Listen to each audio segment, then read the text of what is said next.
The CEO of Expedia recently came out and said that there's no signs of a recession because people are spending money on travel like crazy.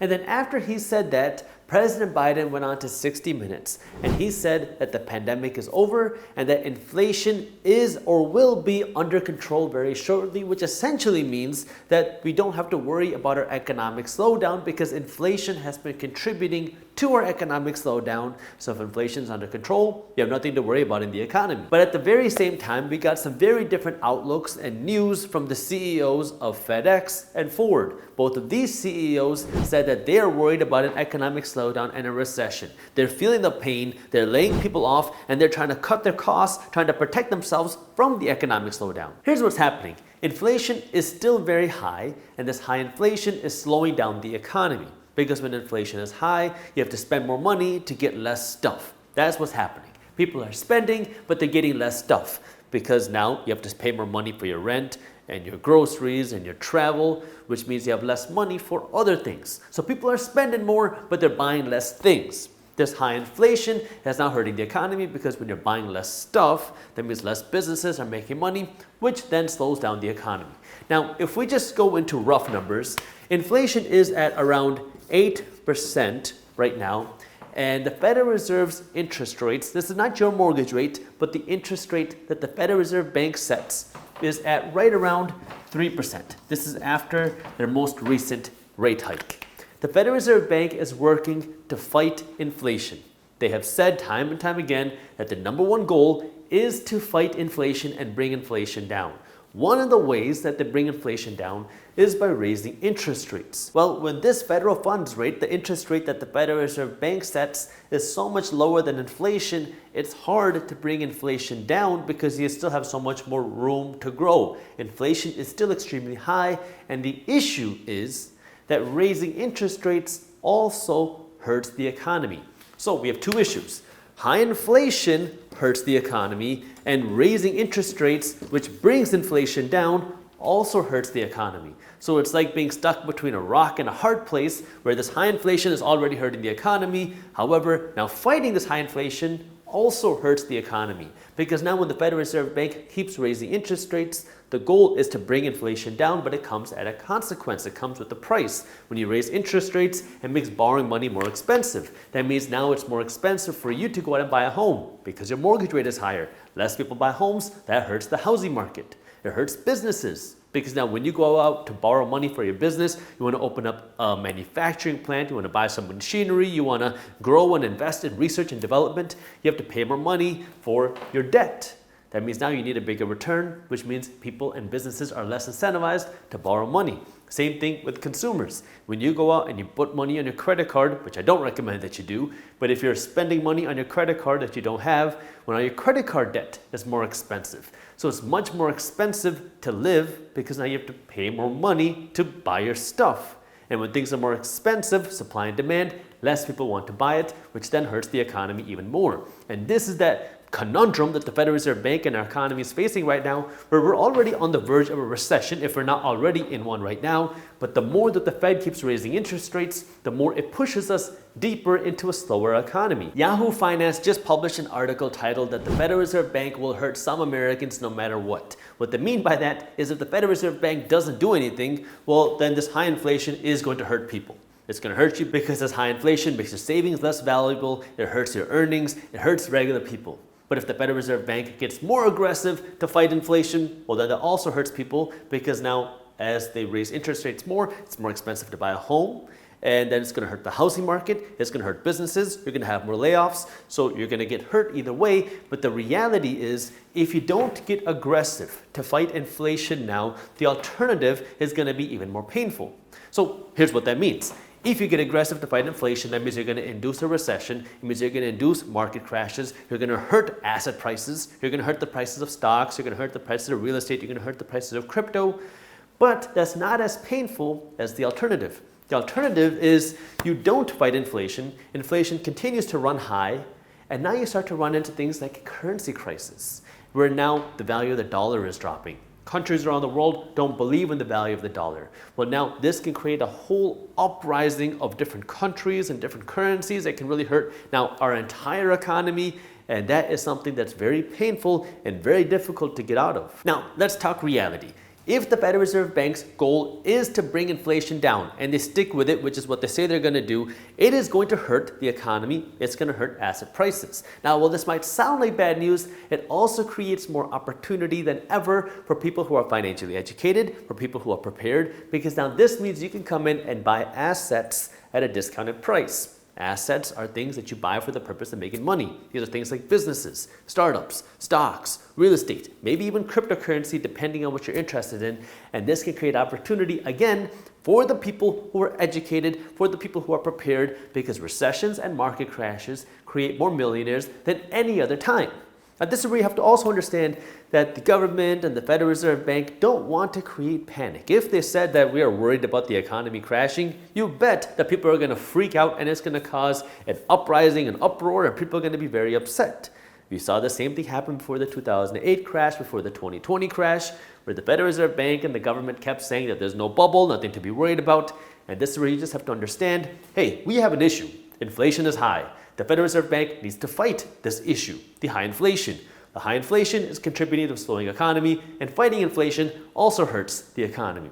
So you got to understand all the risk factors out there and ignore the noise, and then be prepared. Because yes, there are opportunities that are going to be out there. There are opportunities there, but you have to know where to look. And this is where everybody says, where do I look? What do I buy? Well, you have some people like Jeremy Grantham who say that we are in a super bubble, which means that you're going to see opportunities in stocks, real estate, and bonds, meaning, according to him, that all three of those asset classes will create opportunity. But if you're really looking for like a deep dive analysis on how people have found different types of opportunities in different markets, a book that I would recommend is called Am I Being Too Subtle? I recently finished this book. I absolutely loved it, by Sam Zell. If you want to learn more, read that book. It'll talk about how he found opportunities in different asset classes, in different recessions and different crashes throughout his years. The thing that you have to understand is that these crashes and recessions happen when people don't really expect it. It's when people start running out of money. And the people who make the most money when you have a recession or a crash are the people who have access to cash or access to money,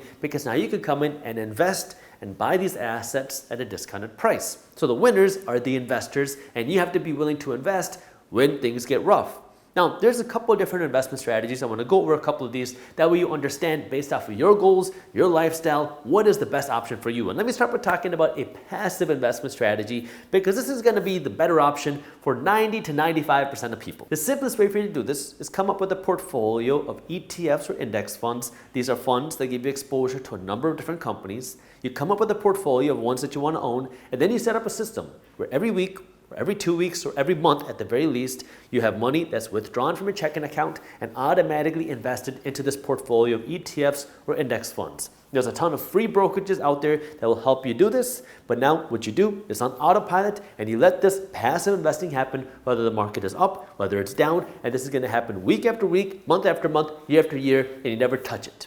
This is just a completely simple, completely passive strategy to build wealth that is completely hands-off for you. Now, this is where you got to understand. You can build a lot of wealth doing this, but you are going to sacrifice some returns because you are not being active yourself. But you do get a benefit that you don't have to worry about spending the time, the effort, the money, and researching. It's completely passive.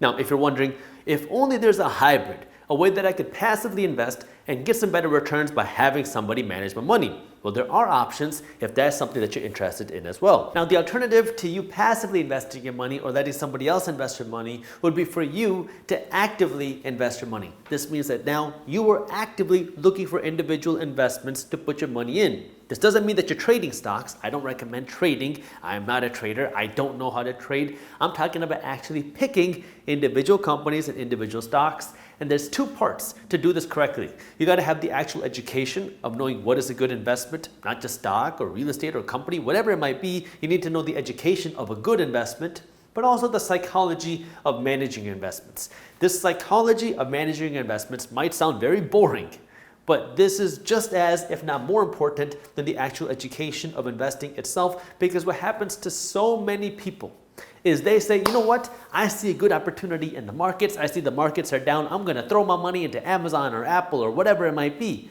And then you say, you know what, wait, I'm going to wait for the bottom.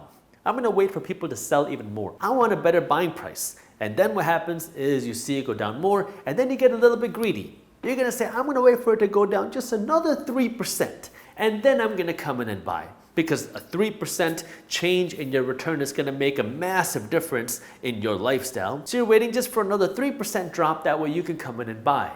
But then you might see the stock go up a little bit. That's when you say, oh, this is too expensive. I'm going to wait for it to drop. This is just a dead cat bounce. And then it goes up another 5%.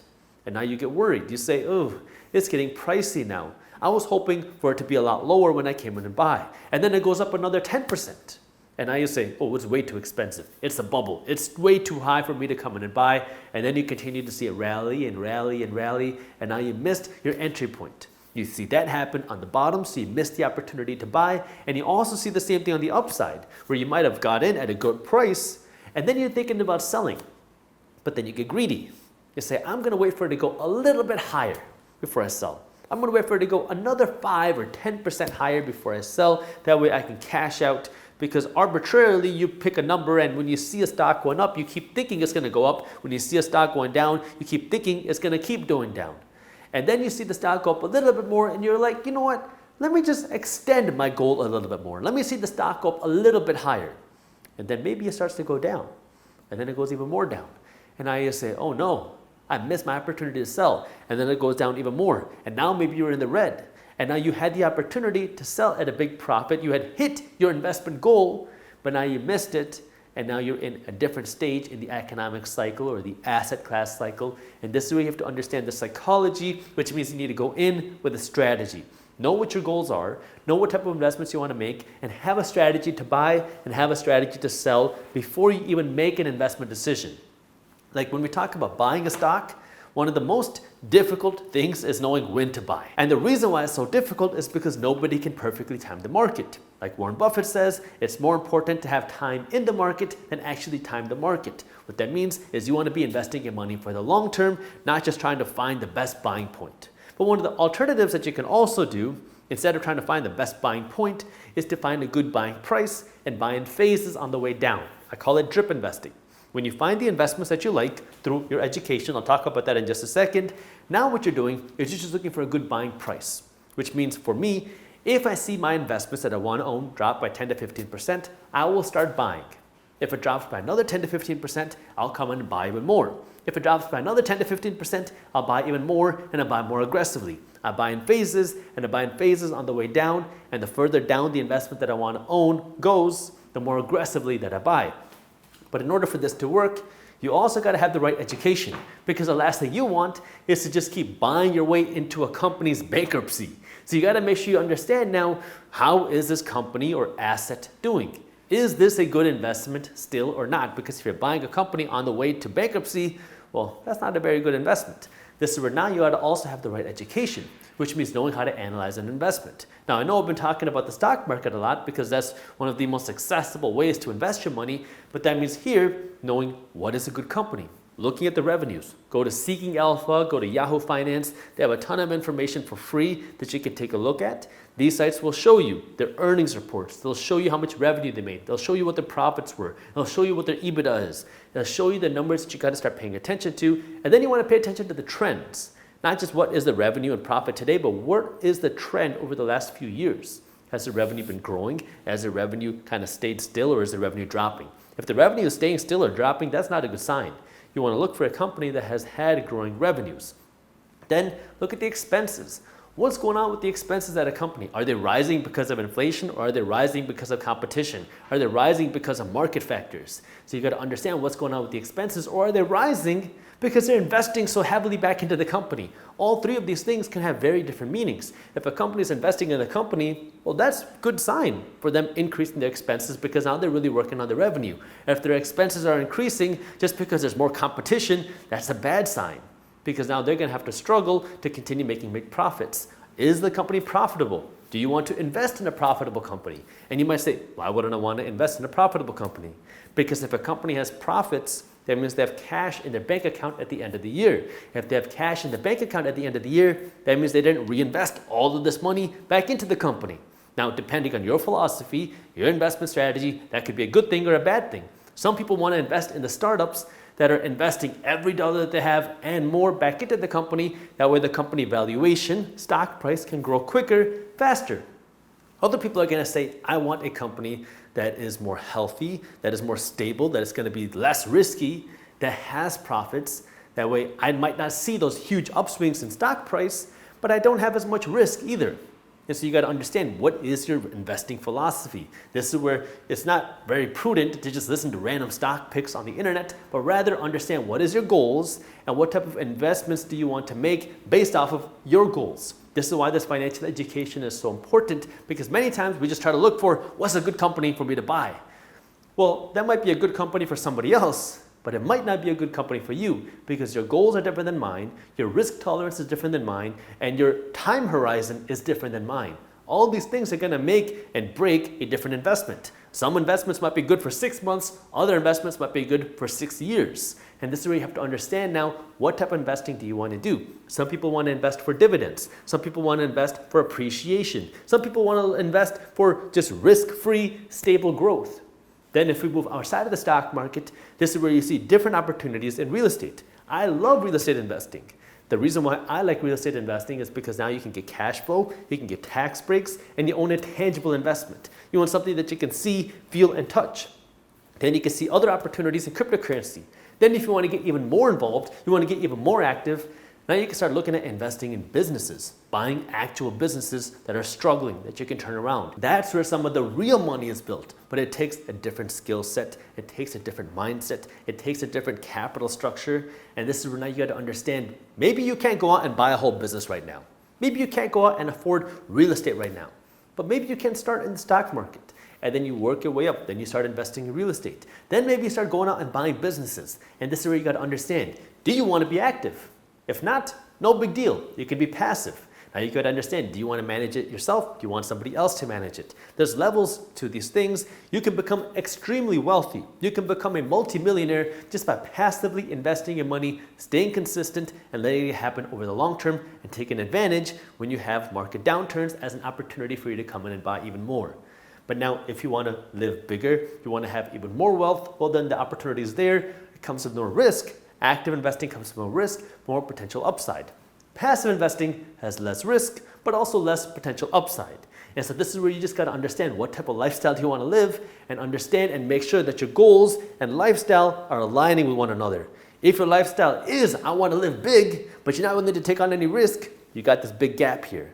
But if you say, I want to live small, and you're taking on all this risk, then why are you doing that? You got to understand where it is that you want to be and make sure your risk is aligning with your lifestyle. The next 18 months are going to be very choppy for our economy. The Federal Reserve Bank is going to continue to raise interest rates to fight inflation. Inflation might start coming down, but it's going to come at a price. The price is it's going to hurt the economy, it's going to hurt asset prices.